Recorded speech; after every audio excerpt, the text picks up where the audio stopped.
ជំរាបសួរសួស្តីបងប្អូនតើយើងមកមើលសារស្នេហា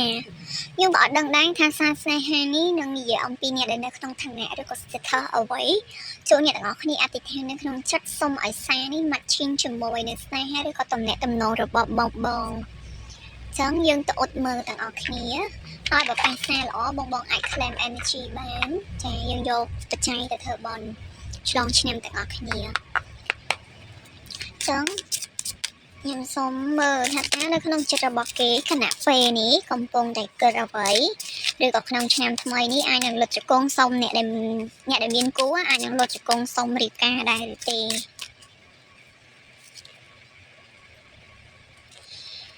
គេអ្នកមកជំនួននេះគឺជាសារមួយនៅក្នុងតំណែងអ្នកដែលស្គាល់គ្នាហើយចា status គឺស្គាល់គ្នាហើយឬក៏កំពុងតែស្រឡាញ់គ្នាឬក៏កំពុងតែមានការងក់ងើជាមួយនឹងគ្នាចាគេកំពុងតែឆ្ងល់ថាអ្នកទាំងអស់គ្នាឃើញស្អីនៅក្នុងខ្លួនគេគួរឲ្យស្រឡាញ់ត្រង់ចំណុចកន្លែងណាហេតុអីបានជានៅជាមួយគេឬក៏តំណែងជាមួយគេណាអ្នកមកចំនួនដែលនៅក្នុងតំណែងកំពុងងក់ងើគ្នាគេប្រាប់ថាមកចាំគេងើកទៅបាត់អីងើយចាមកចាំគេយើងនិយាយថាអូនឯងទៅរកអ្នកដែលល្អជាងបងចុះមិនមកចាំបងទេព្រោះឥឡូវហ្នឹងគាត់កំពុងតែធ្វើការស្វែងរកខ្លួនឯងខ្ញុំមកចំនួនកំពុងតែមានតំណែងអ្នកដែលមានតំណែងកំពុងតែមានការមិនយល់ពីគ្នាថាតើក្នុងខ្លួនគេកំពុងគិតអីមែននេះenergy នេះខ្ញុំចាប់បានគឺសារនេះគឺរបស់ masculine energy ដែលគេកំពុងតែគិតអ្នកអង្គគ្នាត្រូវទទួលស្គាល់ថា masculine ជាមួយនឹង feminine មានការគិតអត់ដូចគ្នាទេអ្នកអង្គគ្នាគិតថាអូបងមានតែប៉ុណ្ណេះក៏អូខេប៉ុន្តែសម្រាប់គេដែលជា masculine គេដែលជាមនុស្សប្រុសគេដែលជា man ពិតប្រាកដគេអត់បានគិតដូចអ្នកទាំងអស់គ្នាគិតទេចោលអ្វីដែលយើងត្រូវធ្វើបានគឺយើងបើកចិត្តស្ដាប់គាត់អត់បានច្រើនកុំព្យាយាមទៅសួរទៅជីកឬនៅពេលដែលមានបញ្ហាតែយើងនឹងសួរនៅពេលដែលយើងមានអារម្មណ៍សប្បាយចិត្តមាន moment ល្អៗមួយគ្នាហើយយើងកត់ចំណាំអំពីថវិកាទាំងអស់នឹងឲ្យបានច្រើនបងក៏តែនិយាយថាមនុស្សក៏តែតែមានរៀងខ្លួនអ្នកខ្លះអត់ចូលចិត្តនិយាយអត់ចូលចិត្តអីប៉ុន្តែខ្ញុំជឿថានៅពេលដែលគាត់មាន moment ដែលគាត់ romantic ឬក៏គាត់ happy ជាមួយយើងខ្ញុំគិតថាគាត់នៅតែនិយាយរឿងផែនការឬក៏រឿងជីវិតជាមួយអ្នកទាំងអស់គ្នាមែននេះតែបើសិនជាគេអត់មានអានឹងសោះឬក៏អីសោះនឹងបងធ្វើការគិតឡើងវិញហើយថាវាមិនអីមិន I want out គេចង់ចាញ់ពីតំណែងហ្នឹងគេចង់ចាញ់តើឥឡូវហ្នឹងគេចង់លិចគេចង់កក់ខ្លួនឯងចូលទៅក្នុងដីឥឡូវហ្នឹងមានរឿងអីហ៎សួរតិចមានរឿងអ្វីកើតឡើងអូគេមានគោលដៅជីវិតឆគេមានរឿងដែលគេចង់ធ្វើឆនៅក្នុងជីវិតពេលហ្នឹងអញ្ចឹងណាគេអាចនិយាយបានថា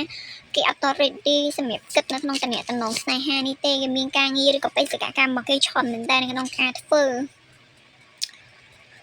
ហើយអ្នកទាំងអស់គ្នានឹងកំពុងតែជាចំណុចខ្សោយរបស់គេចំណុចខ្សោយរបស់គេមានន័យថាដោយសារតែមានវត្តមានអ្នកទាំងអស់គ្នាឬក៏មានអ្នកទាំងអស់គ្នាអញ្ចឹងណាធ្វើឲ្យគេសម្រេចចិត្តអត់លះគេធ្វើអីមុនគេត្រូវគិតពីអ្នកទាំងអស់គ្នាអញ្ចឹង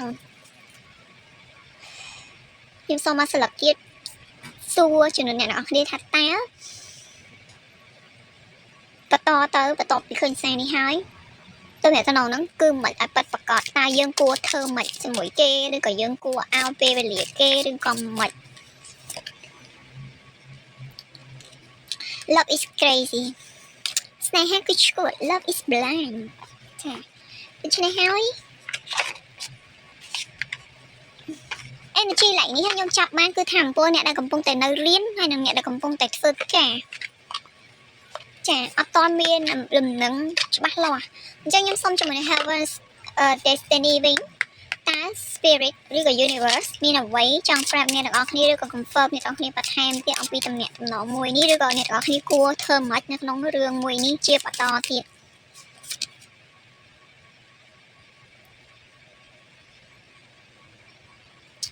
គាត់ប្រាប់ទៅមួយម៉ាត់ថាបើសិនជាវាជាស្នេហាពិតវានឹងមិនបាត់ទៅតែទេបងគាត់និយាយអញ្ចឹង Universe ឬក៏ Spirit ឬក៏ Angel អ្នកទាំងអស់គ្នាប្រាប់ថាបើវាជាស្នេហាពិតវានឹងមិនបាត់ទៅណាទេគាត់នៅត្រូវការពេលអញ្ចឹងអ្នកទាំងអស់គ្នាថៃថែបន្តិចចាំបានក៏ចាំតែការអត់ធ្មត់ក៏ចាំអត់បានទេបងត្រឡប់មកស្រឡាញ់ខ្លួនឯងសិនអភិវឌ្ឍខ្លួនឯងសិនក៏បានឲ្យគេទៅធ្វើគោលដៅរបស់គេសិនក៏បានអញ្ចឹងណា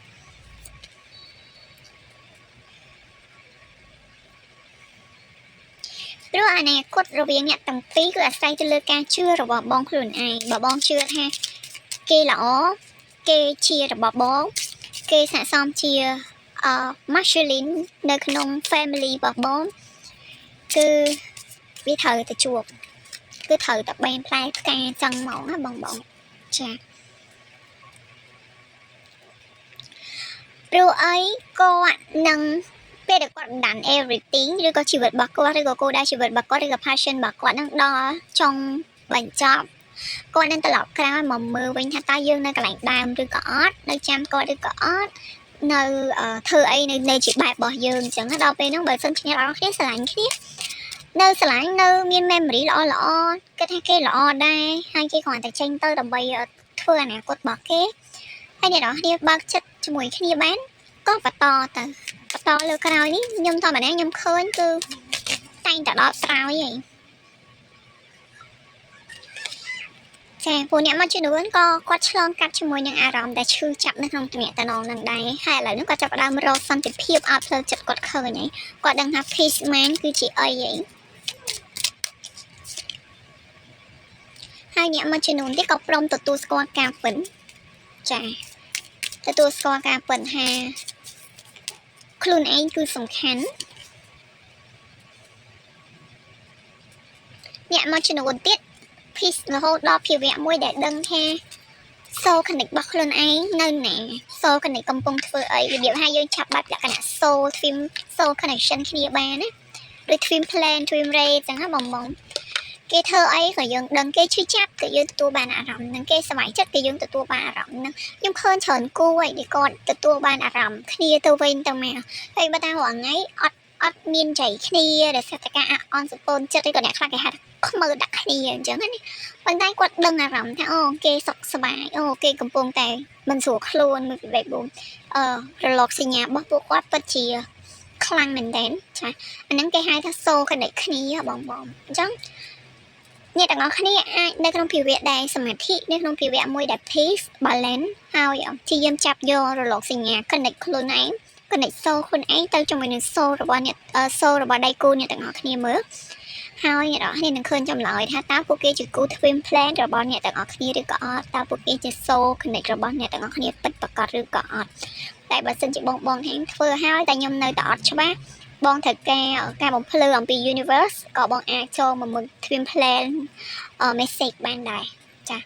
ចឹងខ្លីៗជូនបងនៅក្នុងវីដេអូនេះជូនពរអ្នកទាំងគ្នាសំណាងល្អហើយជូនពរបញ្ហាដែលកើតមានឡើងចំពោះទំនាក់ទំនងបងតាំងពីនៅពេលនេះក៏ឆាប់ត្រឡប់មកចោះសម្រងគ្នាវិញហើយម